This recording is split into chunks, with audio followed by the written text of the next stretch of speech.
am the Director of Programs and Strategic Engagement for the Library Foundation of Los Angeles. It's nearly November, and then holidays will be upon us. This week we've been lucky to have two programs, the first with Susan Orlean, and then this evening with the wonderful novelist and short story writer Gish Jen. This fall, Aloud has covered a wide range of subjects, always pushing the importance of ideas, thought, and creative freedom. We've hosted a slew of terrific speakers who have discussed authoritarianism, trans rights, friendship, James Baldwin, and there is more to come until we end our season mid-December. For further information, go to lfla.org/aloud. Please join us. We would love to see you. At a time when intellectual freedom and democratic values are being stifled, books are being banned, and access to civic and public goods like education, parks, radio, and even health information is shrinking, our libraries stand strong and our doors are wide open to everyone. Libraries are an essential path forward, ensuring equitable access to key resources, advancing literacy and knowledge, and quickly responding to the multiple needs and challenges in our broad and diverse communities. Supporting the Los Angeles Public Library isn't just about believing in this institution, it's about believing in the people who walk through the doors every day. I am very proud that Aloud can bring all the voices to our stage, supporting the freedom of speech and the power of the written word. If you are not yet a member, I hope you will consider joining. Now more than ever, we need your help. And right there, as you see, there is a QR code. Feel free to scan it. Thanks. I would also like to thank our sponsors, Humanity Endowment Fund, the Ralph M. Parsons Foundation, Judith and Steve Krantz Foundation, the Peck Endowment for Cultural Programs, the Golden Globe Foundation, Errant Fox Schiff, the Los Angeles County Board of Supervisors through the Department of Arts and Culture, Deloitte, the Sharon Oxborough Endowment Fund for Aloud, and a giant thanks to all the members and donors in the audience this evening. And now for tonight's program. The novelist Junot Diaz has described Gish Jen as a supernova. Bad, Bad Girl is Jen's 10th book. She has received numerous awards, fellowships, and honorary degrees for her novels, short story collections, and works of nonfiction. She is a quiet but powerful force in contemporary American fiction. Her writing is at once poignant and at times painful, but always filled with humor. She can take the most serious of subjects and infuse it with a comic flair that both lightens and intensifies the reader's experience. This balance is what makes her a master. Her work delves deeply into the themes of identity, ethnicity, cultural assimilation, and belonging, all resting on the idea of the American dream.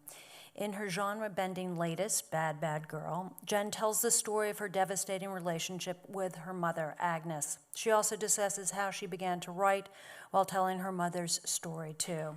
As Hamilton Kane wrote in the Washington Post, quote, Gish Jen knows from judgmental mothers. Her new novel, Bad, Bad Girl, is 2 books in one. The first half, an imagined account of her mother's early years in Shanghai in the United States, and the second, Jen's own fictionalized memoir, framed by her signature intellect and hilarity. Throughout the text, she splices her mother's constant interruptions. You were a pain in the neck, bad, bad girl, as if Agnes Jen is glancing over her daughter's shoulder, while Gish types propelled by anger, seeking the satisfaction of a candid dialogue she had always craved. Or as her mother herself says, I don't know what, this looks a little messy here, so I'm gonna just stop that. Gish Jen will be in conversation this evening with Lisa C. C has written over a dozen books, including novels, a memoir, and a book series. Her work includes Lady Tan's Circle of Women, The Island of Sea Women, The Tea Girl of Hummingbird Lane, and On Gold Mountain, among others. C is a recipient of the Golden Spike Award from the Historical Association of Southern California and History Makers Award for the Chinese Museum. American Museum. She also was named National Women of the Year by the Organization of Chinese American Women. Please welcome Gish Jen and Lisa C. Thank you.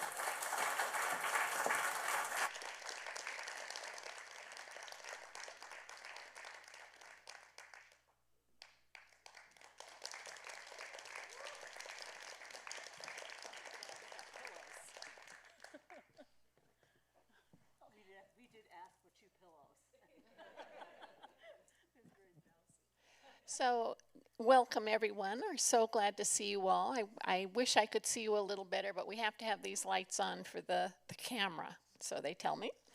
I am so excited to be here with you. I just, for all of you to know this, I am such a huge fan and have been for years and years. Typical American, I'm just going to say my top three. Typical American, The Girl at the Baggage Claim, and Thank You, Mr. Nixon. And as you heard, this is her 10th book, and it just is wow.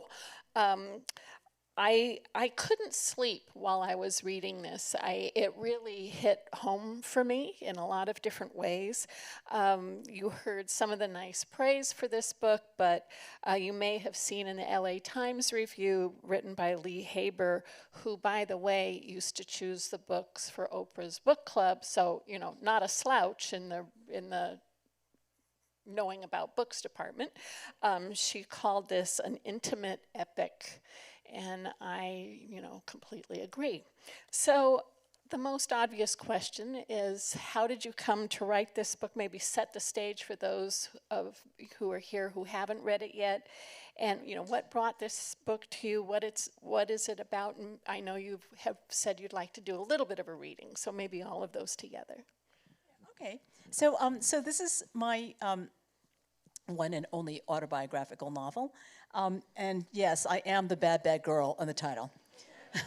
But actually, there is another bad girl in this book, and that is my mother.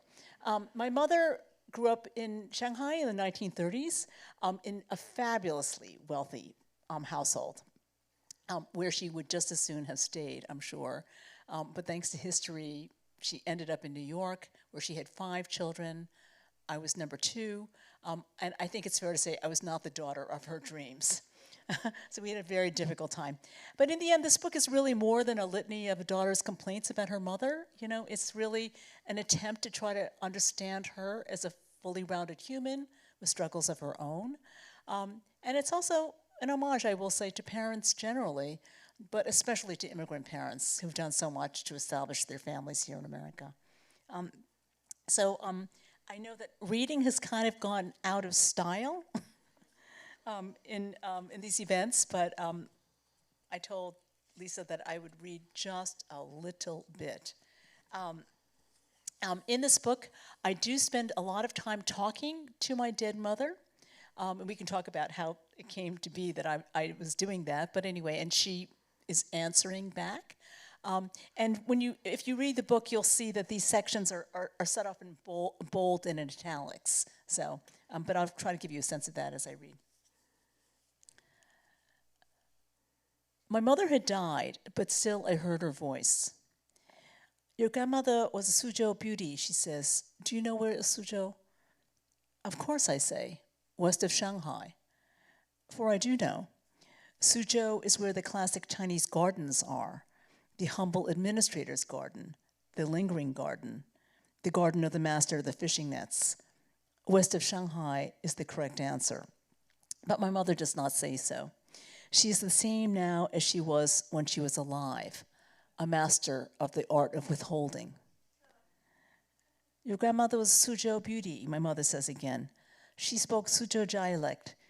Chinese people say it is like singing. And she was tall and thin, by the standards of 1920s Shanghai, that is. Meaning thin, but maybe not so tall, I think.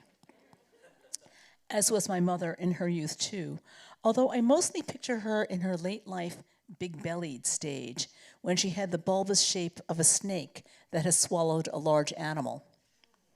Her stomach was so perfectly spherical that had she not been in her 90s, you might have thought her pregnant. And indeed, it was likely the result of her 5 children, the second of whom was me. But whatever. Go on, I say. All my life, after all, I have wanted to know how our relationship went wrong, how I became her nemesis, her bête noire, her lightning rod, a scapegoat. You look like her, she says, only not so tall, not so thin, not so beautiful. Oh, I laugh. Now, this is the mother I remember, tactful as a sledgehammer. You are too kind. When I see you, I see her, she says. Oh no, your mother, I say? Because all the possible misfortunes of birth, to remind your mother of a mother who had rejected her, is surely one of the worst, as well as, it seems, a great unmentionable, for what does she immediately say but, bad girl, you don't know how to talk. Well, she wasn't exactly the mother of your heart, was she, I say? That was your nursemaid, the one you called Naima, milk mother, right? The one who was sent away. She neither agrees nor disagrees, but then she repeats Naima, and dead as she is, she begins to cry.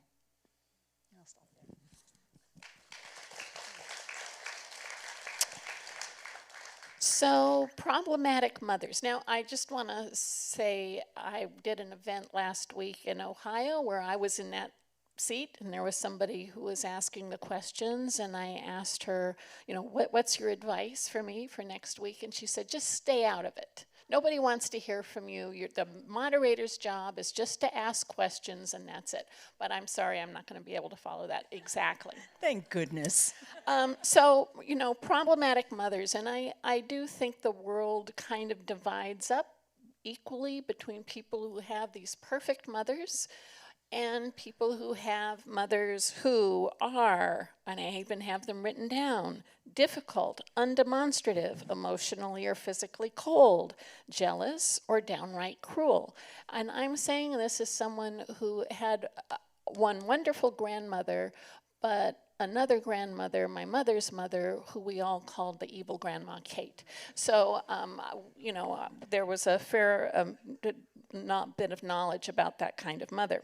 Anyway, this is a topic that's pretty fraught for a lot of people, and really daunting, I think, as a project for you to have started. Your mom passed away in 2020, so 5 years ago. She was 96 years old. And one of the things you wrote was that her voice remained embedded in my most primitive responses in my very limbic system. You were a mystery, Ma. Why were you the way you were? And then you wrote, if I write about you, if I write to you, will you understand better? Will I understand you better? So what did push you to write this when you wrote it? And do you feel like actually your mother was pushing you from the beyond? No, I think she was resisting. Let me just say, she is very against this book as I was writing it, and I'm sure she would be against it now. So, what happens, as you described, my mother died during COVID, and like all daughters, I was grieving. My very ingrained habit, of course, is to sit down for many hours in front of a computer. I mean, I don't really know what else to do with myself if I don't spend some part of my day that way. So I'm sitting there, but I really can't work. I still have a desire to have my fingers on the keyboard, but I can't really work. And I start to write to my mother. And sure enough, my mother being my mother, she starts to write back. And I thought, well, that's kind of interesting. I mean, I thought, I need to somehow deal with my mother before I can go on. And so I started to write a memoir. I started to write a memoir really for myself and for my children who had also had a bad relationship with her, just like your evil Grandma Kate. Evil grandmother. My mother was not kind to my children.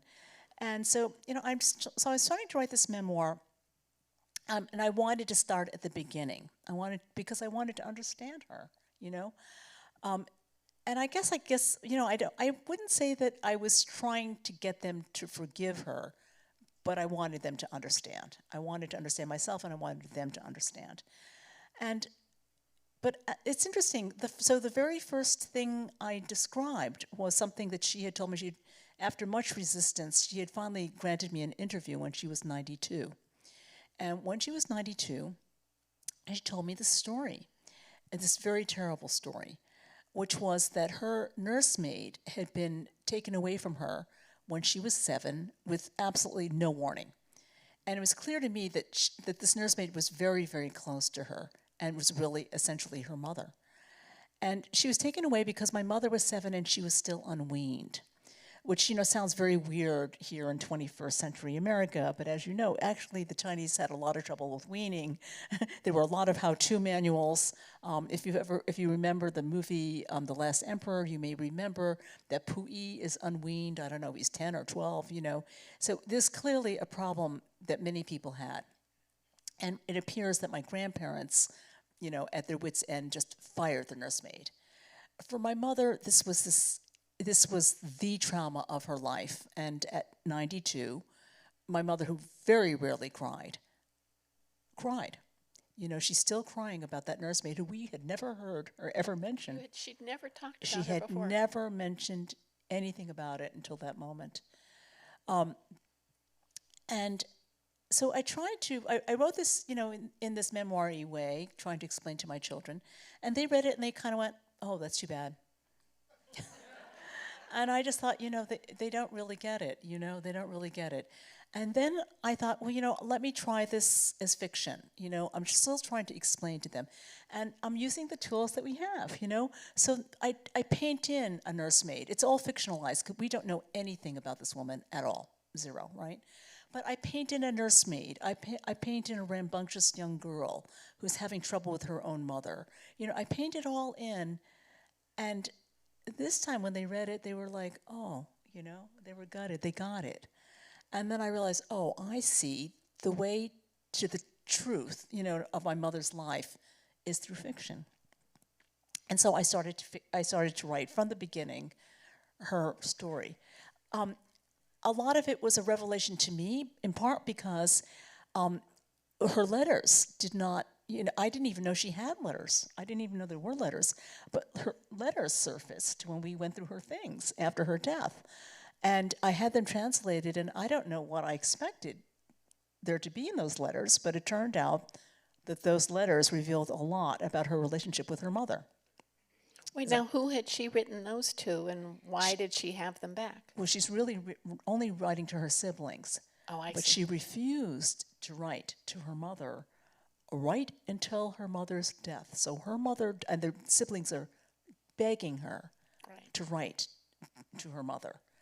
And it's clear to me that she had a very, very, very, very, very terrible relationship with her mother.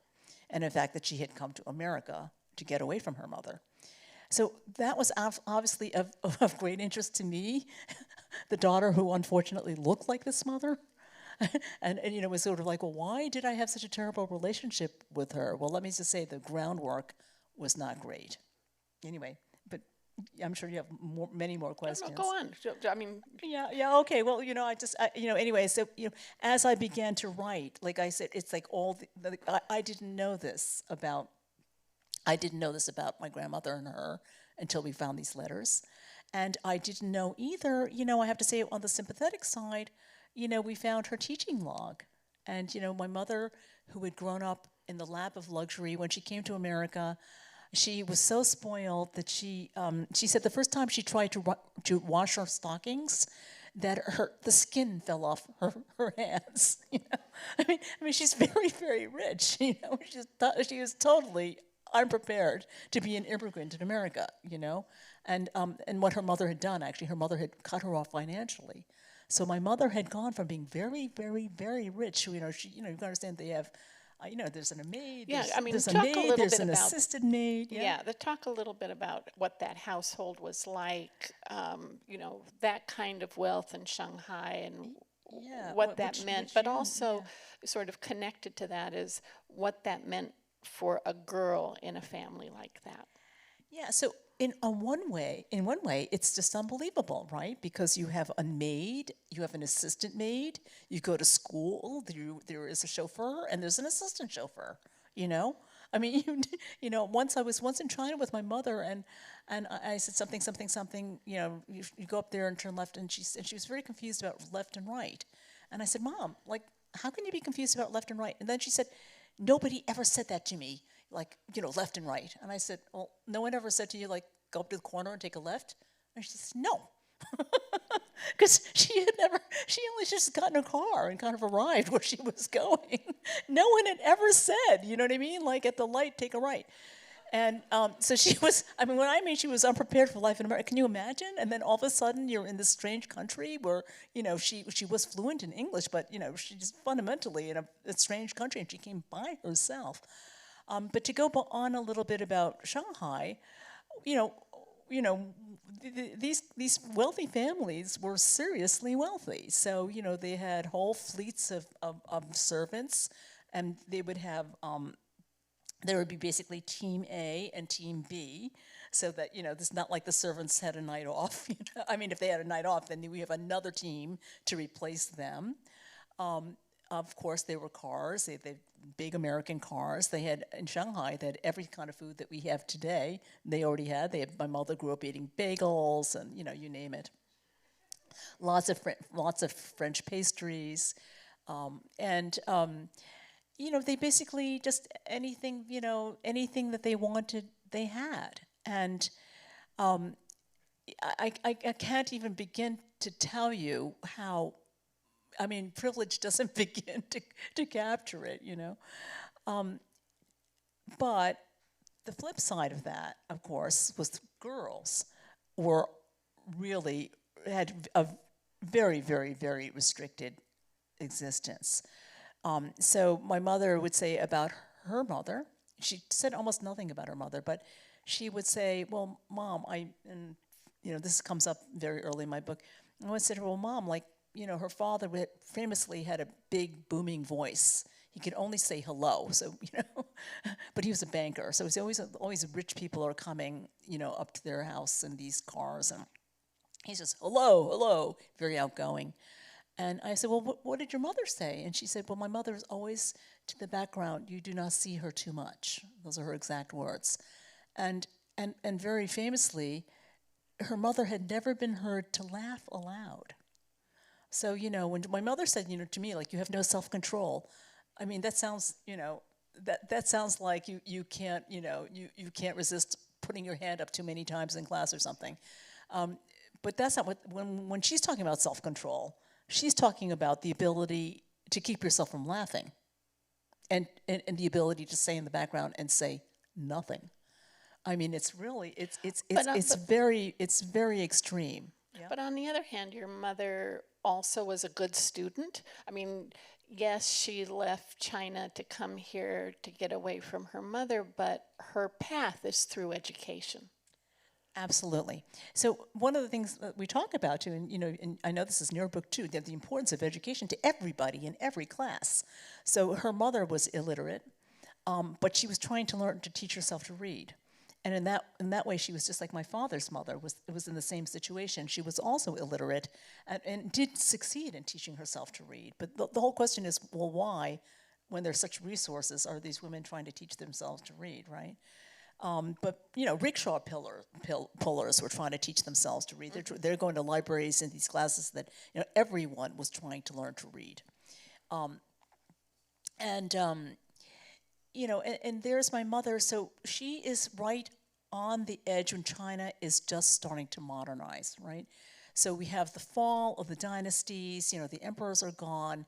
The imperial exam system is over. China is turning a new leaf, right? My mother's father was part of the modernization. So she has a mother who's kind of in the old world, but her father was a very forward-looking guy. And before he was a banker in Shanghai, he had been a school principal. So he's interested in education. So he has this daughter. He understands right away that she's very, very bright. And so he has her sent. First, he has her educated with a tutor at home, which is the old way. And then a new school, an international school opens in Shanghai, and he sends her to the international school, and where she gets all these. Not only does she learn English and French and read all these books, but of course she's exposed to all these ideas, to many of which we may gather her mother was very opposed, right? And she gets taken under wing by the principal of the school, who sees in her, just the kind of girl that they opened the school to kind of reform, right? It's like their project is to reform China, and especially to do something about the plight of girls. So they think that they're going to educate this vanguard of women, and that they're going to go and change everything. And there's my mother's Exhibit A, right? And so she is full of ideas that are very much at odds with the traditional Chinese ideas in which her mother was steeped. And all her mother, her mother looking at her, thinks, no one is ever going to marry a girl like you. Do you know what I mean? And the truth of the matter, her mother might well have been right. I think the whole question of who was going to marry, these modern girls is a question. I mean, even today, they joke in China that there are three genders. There are men, women, and women with PhDs. I mean, that is today. But can I just say one thing? That time in the 30s is sort of the height of those beautiful girl posters, and that they, that was really showing this modern life of girls on bicycles and driving cars and smoking cigarettes and stepping off of airplanes and waving and all, showing this. Not necessarily about education, but just being forward-thinking and Western. Yes, I think. especially in Shanghai, and you write so well about that in Shanghai Girls. So everyone is interested in this subject. But I just meant don't need to hear about me. That is absolutely true, though. But she does write exactly about this period and so well about it. But I think that what's going on to some degree is that and I saw this in my father's family too. The very wealthy families were very conservative, and they were able to kind of impose a bubble. So that this is going on, but my mother would have had nothing to do with the girls in your book. Mm-hmm. You know what I mean? Mm-hmm. And I mean, and they were bad girls. They were bad girls, and even within their world, they're kind of on the edge. And it wasn't until my mother got to America that she even heard about kind of the ballrooms and all the stuff that's going on, these dancing halls and all blah blah blah. My mother never went to any of those places because they were very sheltered. Those girls on a very, very, very short leash. And so, yeah, that is going on. But this happened in my father's family, too, where basically, they were far more traditional than, their surroundings. They were able to kind of preserve that. And so there's my mother, but my mother is kind of the exception in her family. Well, her father is already forward-looking in this educational way, but I'm sure, believe me, he would not have let her do any of the things that your girls do. Right. But I mean, never. Those aphorisms, things like a good woman will never go more than 3 steps beyond her front gate. An educated woman is a worthless woman. So Yes. for her to have done what she did and came here to be in a PhD program, and then she gets here, and this is a very different life, and you touched on it just a little bit, but will you talk a bit more about that and what that, what she faced when she got here, meeting your father, just even the getting married, and meanwhile things are very much changing in China, and I found that to be you've already touched on it, that she never wrote to her mother during that time, and this is a time when so many families were split apart, what looked like it was going to be forever. So I don't know what the exact question is, but you know where I'm going. Yeah, I hear what you're saying. So the fact of the matter is that we have all these social forces, but my mother's personality, she was rambunctious, she was articulate, she was a pain in the neck. from the point of her mother. Do you know what I mean? She was a pain, and it's really clear to me that she was a thorn in her mother's side, and she was kind of more like her father. Honestly, she was outspoken, and she had a big laugh, and so there was a way in which she was already rebelling before she left China, right? And in some ways, that's why she left, because she was a misfit. And she comes to America, and I think, frankly, that she's ready to take America by storm, and I think that when I think about why did she want a PhD in educational psychology, right? Why that? And I think that, frankly, that this principal of her school had become kind of a new mother, So that was the mother figure. That was the person that she kind of wanted to be like. It's kind of the person that she wanted to please. And I think that because of her success in the school, she kind of thought that she would come to America and she would become, she would succeed just as she had in the school. And that's not what happened. She comes to America. Actually, first of all, America is much more foreign than she realized, much, much, much more foreign. She is cut off financially. So, like, all of a sudden, she's capitulated in a completely different world. So she's kind of floundering. She does set up a little typing business. So she's now supporting herself by typing. I cannot tell you how improbable, I think of my mother, how improbable it was that my mother should actually have gotten her, even learned to type well enough to do that. And also just how shocking that would have been to her to have to support herself that way. And so little by little, and then she marries my father, which is great. I mean, I think as comes out, they were totally mismatched, but they spoke this. There were so few Chinese. I think today, after the 65 reforms, it's almost hard to remember how few Chinese there were, and the restrictions. So you're looking at times when there are like 240 Chinese, immigrants a year. The numbers are really small. I think that my mother met my father. They spoke the same dialect. They ate the same food. He was also from a banking family, although a very different kind of banking family. His was an even more conservative background because she was from Shanghai. His father was the kind of banker where they had all those a series of rural banks. So it's a very different kind of banking, but nonetheless, he had a good education. They had both had lots of scholar officials in their families, so he was the right class. It's easy to see how they thought, well, this is a match. Well, literally, they speak the same language.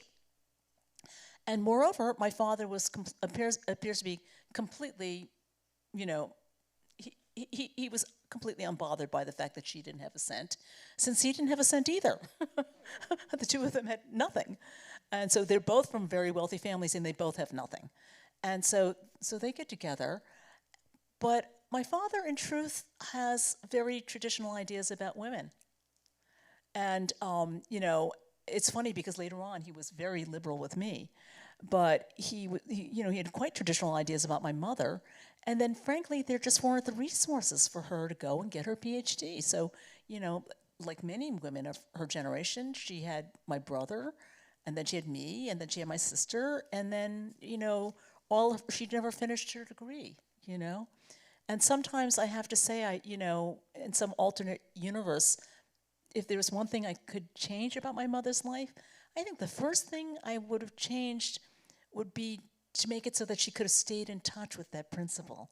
But of course, they lost touch, of course, because of the revolution and everything, and so, but I think that, if she could have kept that figure in her life, I think she would have been a completely different person. And she would have, but instead it just became harder and harder and harder to go back and to finish her degree. And, and so slowly but surely that whole vision of what her American life would be kind of just floated away.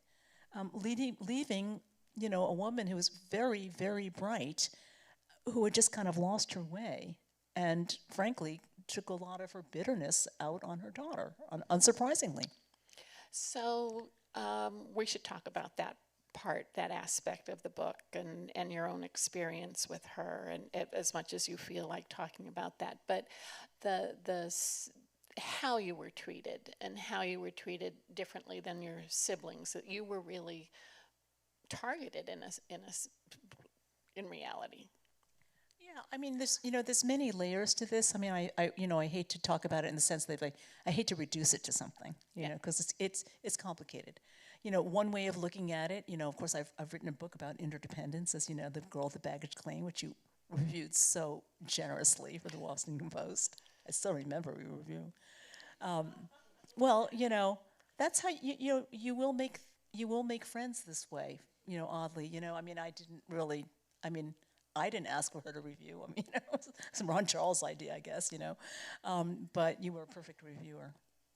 And but anyway, I have written about east-west differences in construction of self, and one of the features of this older, interdependent, or some people use the word collectivistic self, is that there's a very tight in-group, and they kind of need an out-group to keep them together. Do you know what I mean? They need somebody to be on the outside.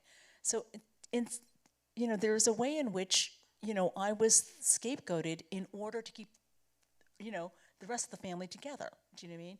And to keep them on the straight and narrow, as she doing what she wanted them to do. So that's part of the picture. Do you mean that the threat is, if you don't do what I want you to be doing, then I'll treat you like we A treated? little bit, yeah.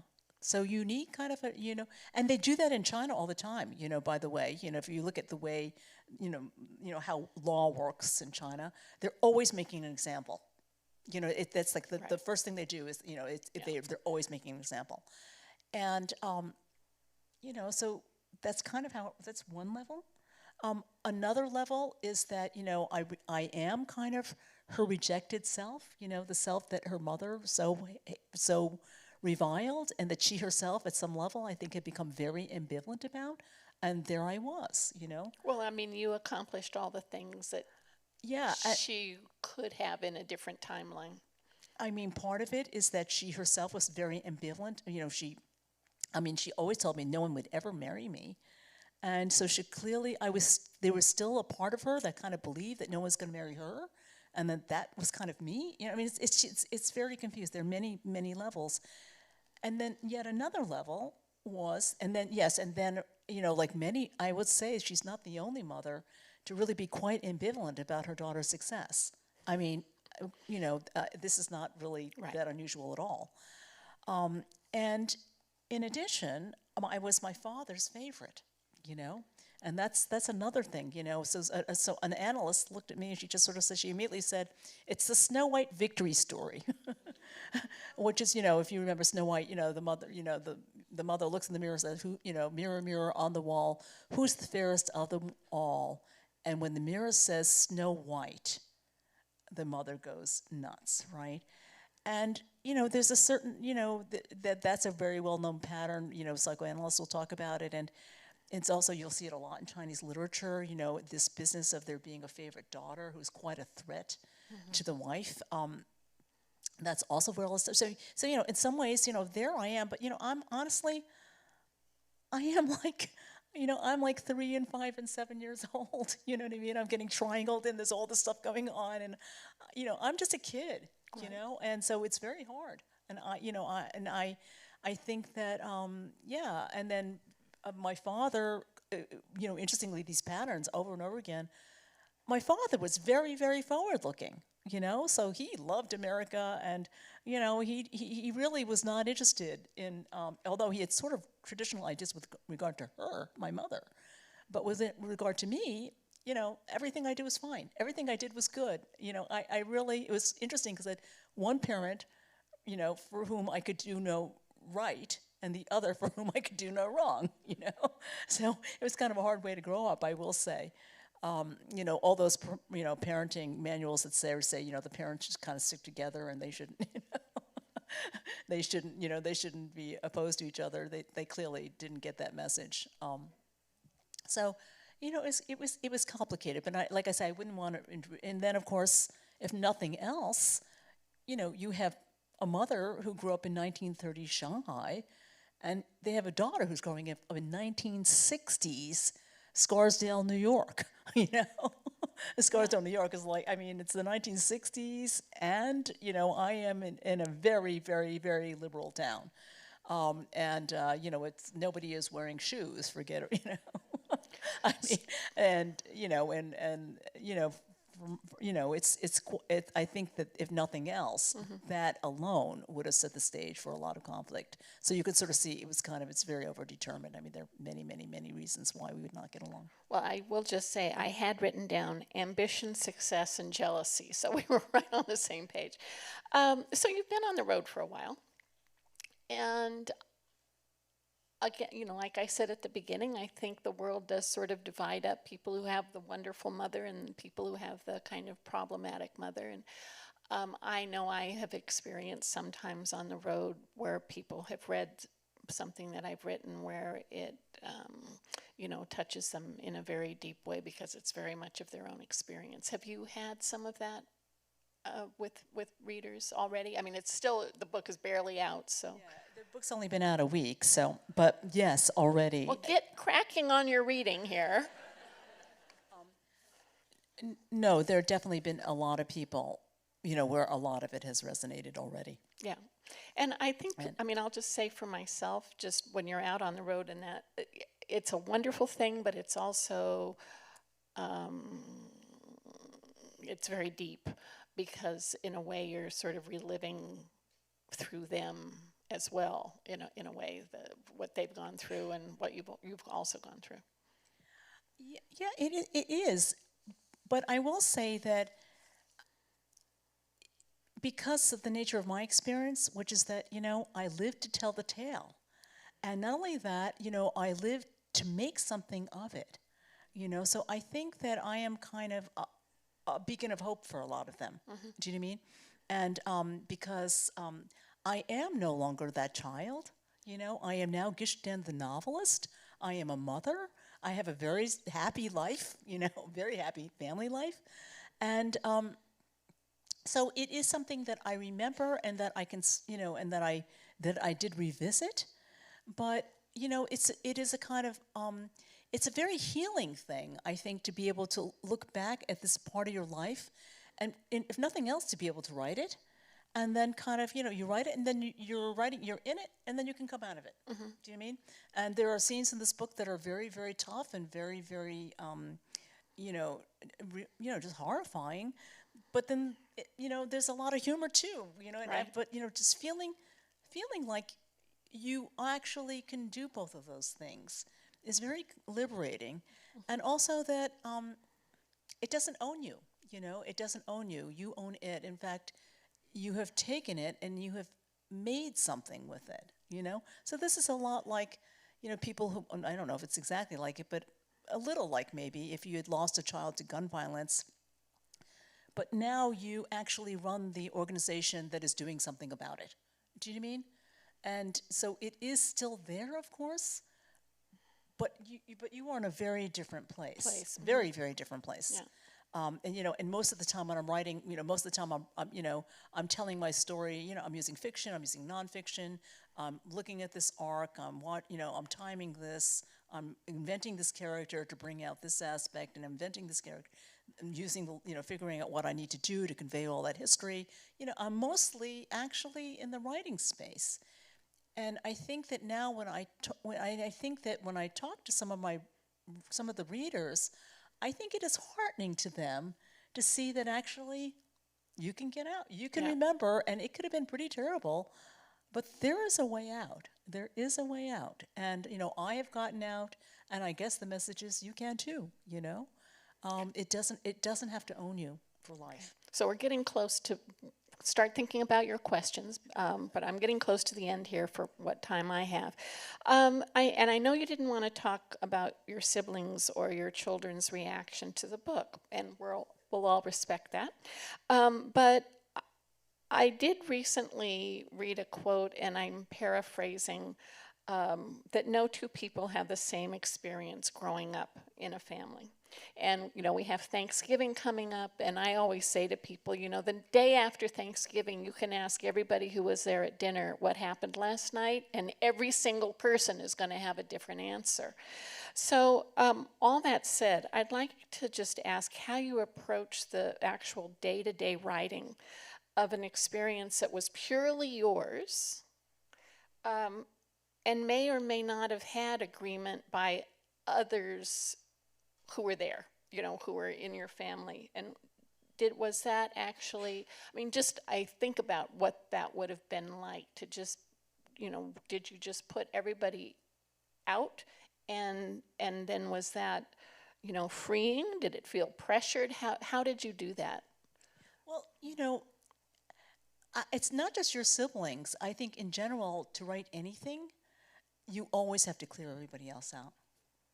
So, from very early on. Right, but this is a thing where they were there too. I just was with my sister yesterday, and I actually am either an only child or one of 4 sisters, and I know that each of us have very different views of things that happened, and none of them are right, none of them are wrong. They're just how different people perceived it.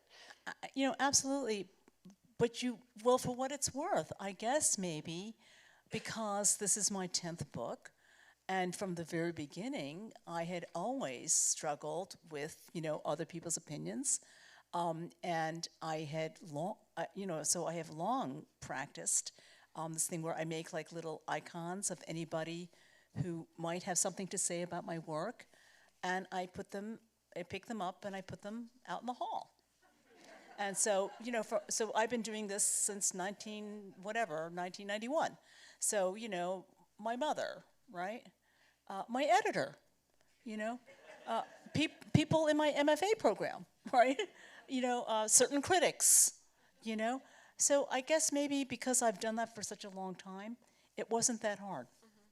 Mm-hmm. I knew, I knew that.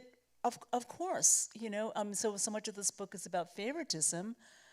Of course, if you were the favorite child, of course you had a very different experience, right? But I feel it on both ends, though, by the way, because I was my mother's least favorite child, but I was also my father's favorite child.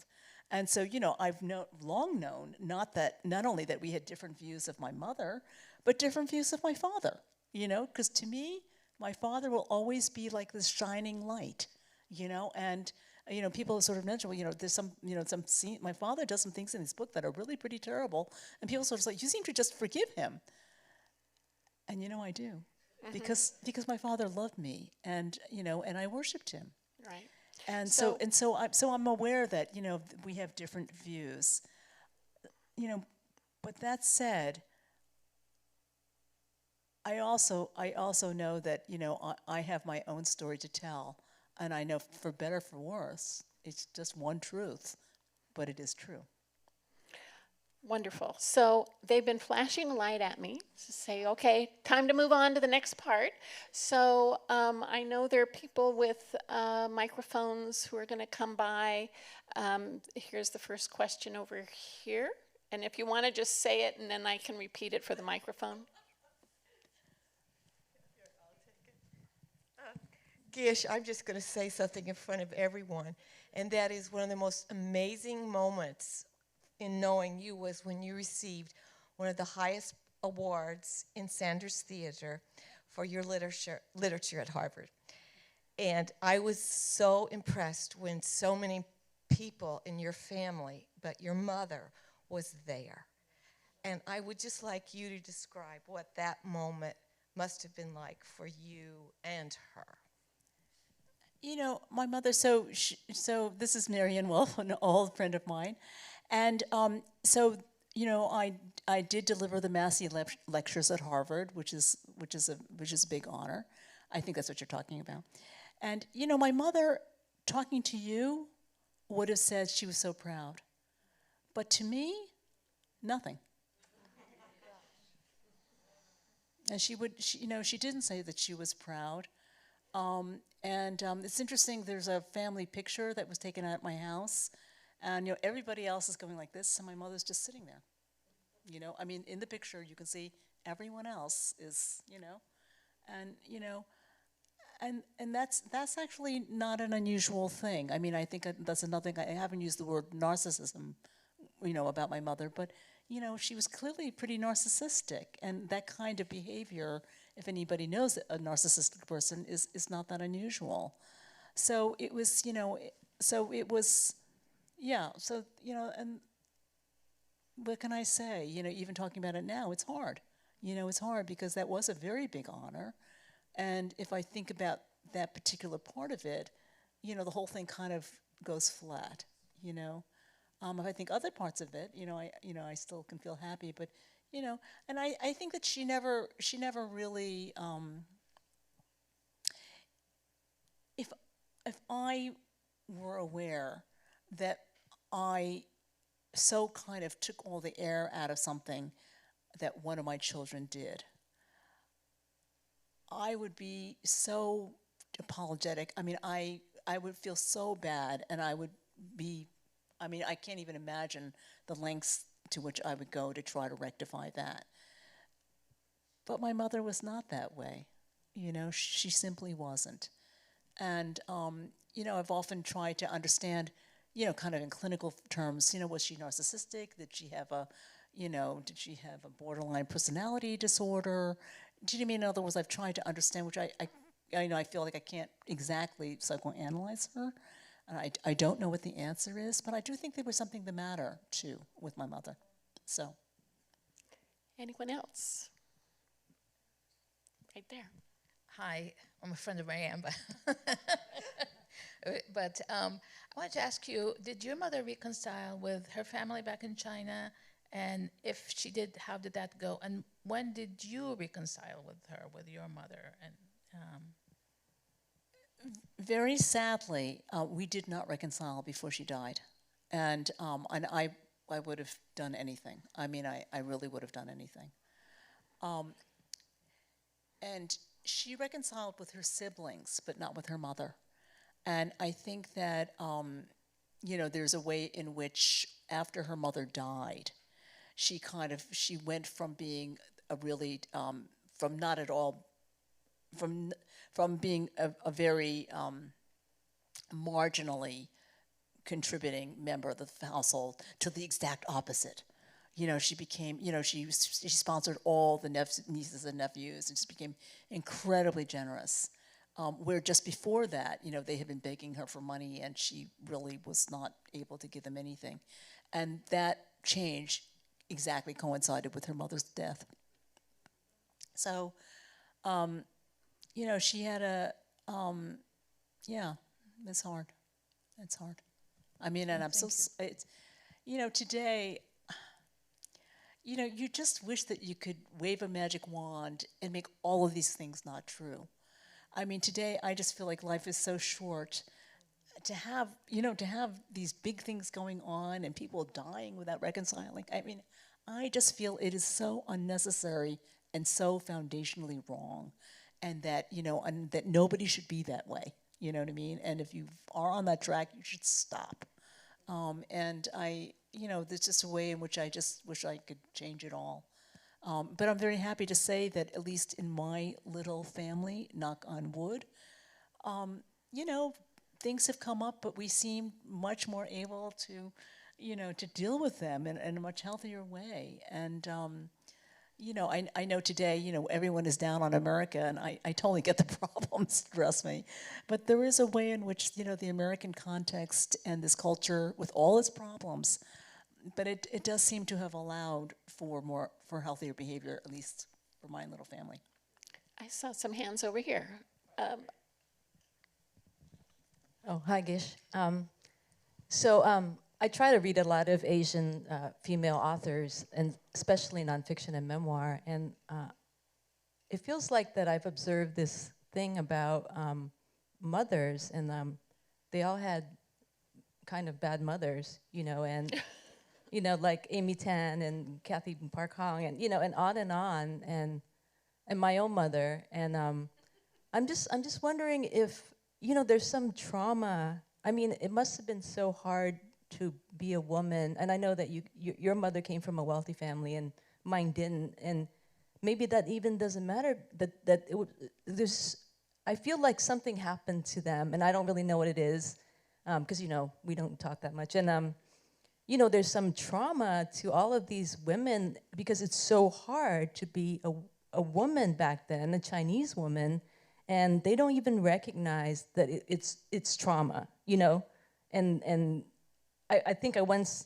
heard my mom say, I don't know if there's a word for rape in Chinese, but like, okay, if that happens to you, then that guy's your husband, like, I don't, so I don't even know what, so I don't know if I have a question or, like, what do you think of that there's Yes, some deep-seated trauma? Let's let Gish answer, and then we can try to get a couple more questions in because we only have 5 more minutes. So, Yeah, so, this is a big question.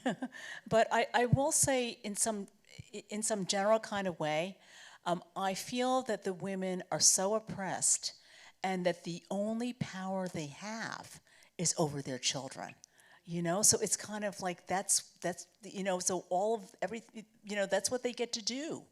And so, there's a lot of, kind of reproduction, I guess, of their own, their own suffering, which, they then visit upon their children, especially the girls. And, this is not healthy, I just will say. okay, so we're going to have a lightning round because I see a lot of hands. So how about here? We're going to do these really quick. Thank you so much. I love the question about how you moved onto the page with his story, starting with memoir and then moving into fiction. I'm wondering if in your process, if you were up against, this big story that is a personal one, were you forced to make some decisions where you're saying, I'm not going to go with what happened, I'm going to write into the fiction of this personal moment. Can you talk about that? Just navigating, sorry, I can hear that I'm not talking into, sorry. Navigating any decisions around breaking with maybe the familial truth and leaning into the fiction for something that, navigating that as a writer, where you said, I'm gonna lean into the fiction of this moment for the family. Things that were really emotionally important, I didn't fictionalize. Do you know what I mean? In other words, I fictionalize things like, they're fictional characters, do you know what I mean? And there are fictional, my brother gets beaten one time in this book. In life, he got beaten hundreds of times, right? So, there's stuff like that. There's compression, but it's not like something I say something happened that it just never happened. Do you know what I mean? It's not like that. So there is I use a lot of fictional tools, but I would have dates. The dates had to change. Things like that. I had to make the letters. I had to use them to convey more of the historical context because it's like this is a lot of history that is in this book, like a lot. So I had to sort of use the letters to do more, to carry more weight than they actually did in real life. But no, I mean if but the real core emotional truth, no, I didn't monkey. The core emotional truth is the core emotional truth, period. Okay, 1 or 2 more. How about over there? Trying to get all the room. Okay, hi Gish. Am I talking into this? Can you hear me? Okay. First of all, we share lots of things in common. We both survived Kirkland House at Harvard. And at that time, when we were undergraduates at Harvard, there were very few Asian women, right? So I want to thank you for just holding up the light, but ending on a more positive note. I'm here tonight with 2 other Chinese American women who have smart mothers. And I'm going back to the question about intergenerational trauma. And my mother was a very smart woman, but she didn't fall into one of the 2 categories. She fell in the middle. She also came from a very wealthy family. We ended up in Montana, where she had to be the housekeeper, the chauffeur and everything else that she never had to do in Hong Kong. But you said that you survived, you got through it. So my question is, how was that done? Because my daughter and I still continue to talk about that. So how was that done? Well, how did you get How did through you do it? What do you think were the most important factors that contributed to your spirit to get through all of that? I think I would, if I had to say just two factors, if I could, well, three factors, okay. One is reading. I think the fact that I read so much from such an early age, I had, you know, one of the problems with being in these families is you think that this is reality, you know? But by reading, I understood that this was not normal. You know, like I knew that early. And that's very helpful because I could kind of disembed. A second thing is that writing, it turns out, it's not just therapy, but the act of narrating and being able to narrate. And narrating is important, not just because, like I say, because it's not just therapy, but the fact is that when you write something and you write it for the public, it is continually tested for its veracity. Do you know what I mean? So it's at some level, it's continually tested. And the fact of the matter is that if you pass that test over and over again, you begin to realize that what you see, you begin to trust yourself, your own perception, and your own ability to express that. And the third thing is that I have been spectacularly lucky in my friendships and in my marriage and in my family. I mean, I have been spectacularly lucky. And I do have my very dear friend Marianne Wolf is here. And I count among my friends some extremely special and generous people.